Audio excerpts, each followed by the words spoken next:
That is why Putin's Russia has adopted the concept of producing tomorrow's recruits on industrial scale, namely from the school desk. At the moment, the new generation is raised in the Russian Federation. The generation which is brought in this atmosphere, in the atmosphere of the general militarization. Ми маємо на західних майданчиках пояснювати оці дослідження, чому Росія робить цю індоктринацію, які її цілі справжні. Bonjour, vous regardez l'Ukraine en flammes, une chaîne YouTube en français par l'Ukraine Crisis Media Center. Je m'appelle Tetiana Ogarkova et dans ce projet, on vous raconte comment l'Ukraine résiste face à l'agression russe. Aujourd'hui, nous allons parler de la militarisation de l'enseignement supérieur en Russie.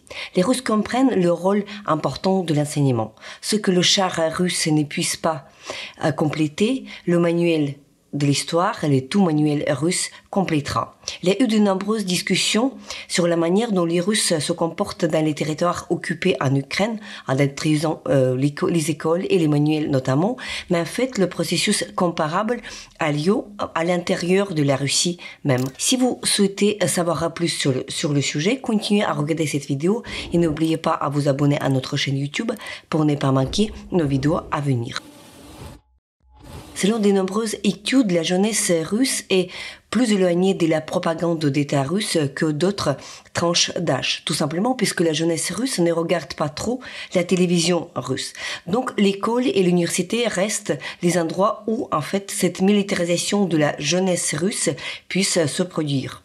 Nous allons accueillir notre premier invité, Volodymyr Solovian, le chercheur dans notre Hybrid Warfare Analytical Group de l'Ukraine Crisis Media Center, qui pourra développer le sujet. Écoutons-le.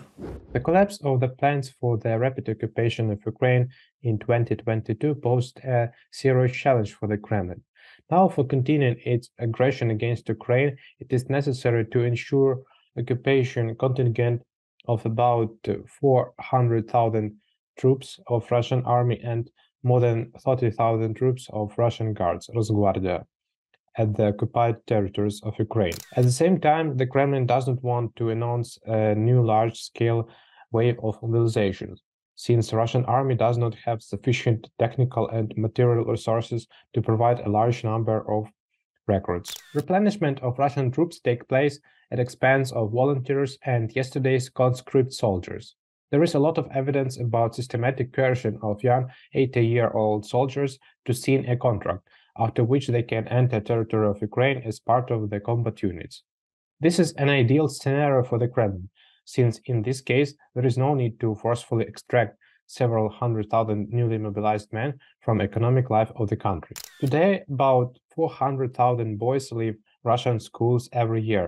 That is why Putin's Russia has adopted the concept of producing tomorrow's recruits on industrial scale, namely from the school desk.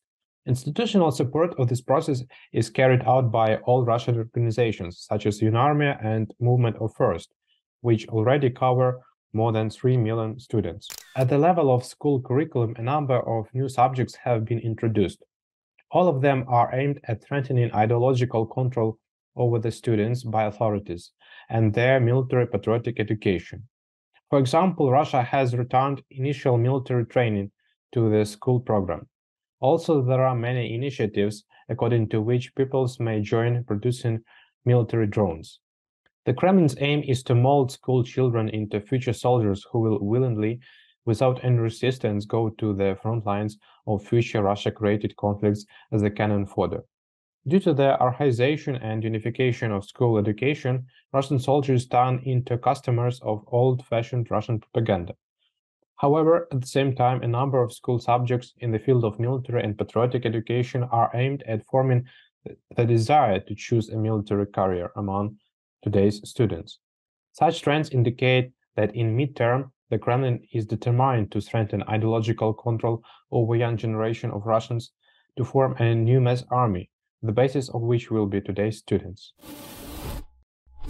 Le ministère russe de l'Éducation envisage de mettre en œuvre le projet visant à inclure la formation militaire dans le cursus, dans le parcours scolaire de l'école secondaire. Entre autres sujets, il y a un sujet qui s'intitule La sécurité de la vie et qui comprend entre autres le maniement de fusils d'assaut, les grenades à main, les exercices militaires et l'utilisation des équipements de protection individuelle. Alena Panopolak, experte du Centre ukrainien pour la sécurité et la coopération, approfondira ce sujet de la militarisation de l'enseignement secondaire en Russie avec un accent particulier sur les cours de l'histoire. If we move forward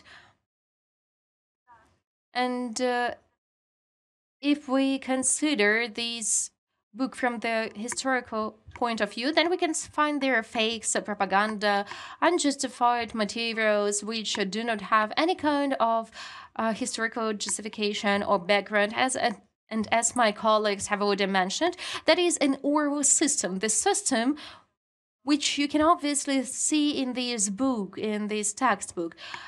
And why it is so, what it is such a threat for Ukraine. The thing is that at the moment, the new generation is raised in the Russian Federation.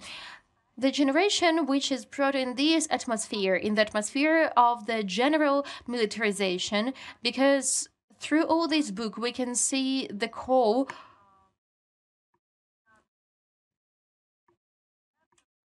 we can see that the Russians were always fighting for their territories. They were always fighting for their territories, and their territories are the Baltic countries, that are the countries which, the Middle East countries, so the former Soviet Union countries, and they are trying to represent them as the regional Russian lands. And that is the chauvinism of the Russian Federation. That is their chauvinist system and universe. And therefore we can see how clearly they show they do not divide the history of the Russian Federation, which, by the way, they were dividing from the general European context before. But nowadays, if we take the Russian Federation now and replace it with the Soviet Union, you won't notice a difference, because in this textbook they are showing that the Russian Federation, the modern Russian Federation, has inherited the Soviet Union rights. But the most important thing is that this textbook is based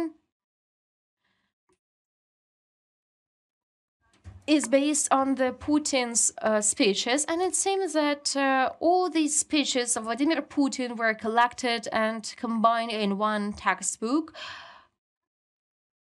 So it seems like it was just his press officer who was taking down notes during his speeches and created a textbook. But the most important thing is that this propagandist thought is becoming a kind of constanta, which you are not able to contradict.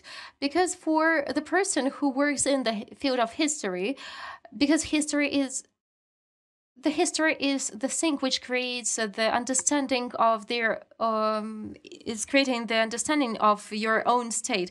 These scientists, they are showing that the entire world is an enemy, and Ukraine, a big chapter is dedicated to Ukraine. De telles initiatives mettent en évidence la militarisation de plus en plus explicite de l'enseignement russe et portent aussi une allusion très claire à l'époque de l'Union soviétique, puisque de tels cours étaient obligatoires dans les écoles jusqu'à les années 90. Professeur ukrainien de l'université de Romanov à Kiev, qui est professeur qui enseigne au département de la philosophie sociale et politique éducative, Serhiy Telepechy partagera ses réflexions sur la responsabilité des enseignants, des professeurs et des intellectuels durant cette guerre. Écoutons-le. У відриві від глобального контексту, у відриві від цивілізаційних принципів, локальна освітня система, локальна ідеологічна система не може працювати довший час. Говорячи просто, можна обманювати весь народ, але лише довгий, дуже короткий період часу. Говорячи про Росію, Росія дійсно багато вкладає грошей, ресурсів в пропаганду себе не тільки на шкільному рівні, але й на рівні вищої освіти. От тема, яка мене буквально задіває і дуже сильно тригерить, це тема відповідальності інтелектуалів за цю війну. Росія – це темний бік цивілізації. І інтелектуали, працівники шкіл, університетів, бібліотек, люди мислячі у всьому світі мають це розуміти. Якщо ми відкриємо підручники з так званих Russian Studies в Гарварді, в Оксфорді, в провідних західних університетах, ми побачимо, що там російська культура, російська мова визнаються найгеніальнішими, найкрутішими в світі.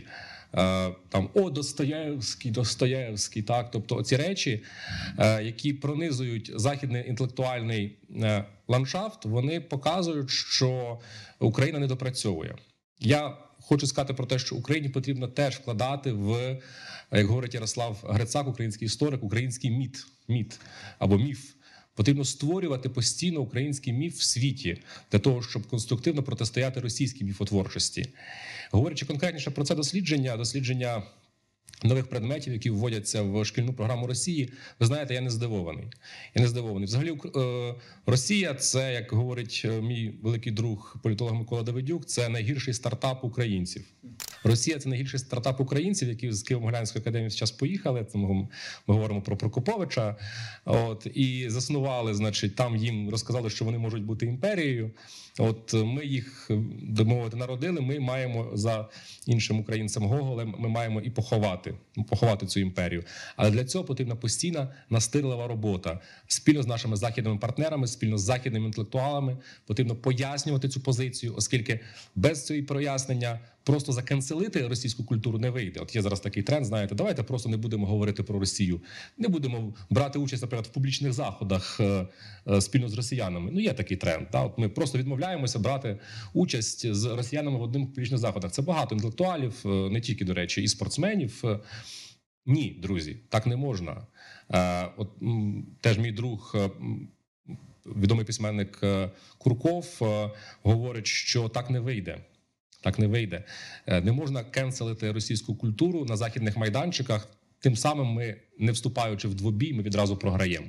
Ми маємо на західних майданчиках пояснювати оці дослідження, чому Росія робить цю індоктринацію, які її цілі справжні.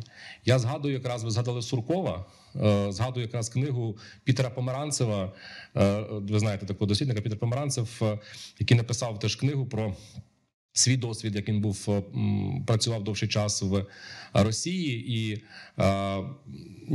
нічого неможливого немає для Росії. Тобто це абсолютно імперія ілюзії. І треба цю ілюзію розвіювати раціональними способами, такими дослідженнями і постійною інвестицією в інформаційний продукт.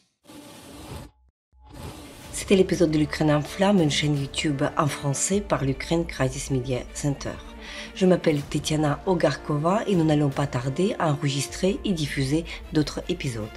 Dans la description sous cette vidéo, vous trouverez des informations utiles sur la manière dont vous pouvez aider l'Ukraine à continuer sa résistance contre l'agression russe. Si vous trouvez notre travail utile, n'hésitez pas de partager et de commenter cette vidéo. Restez avec nous et soutenez l'Ukraine.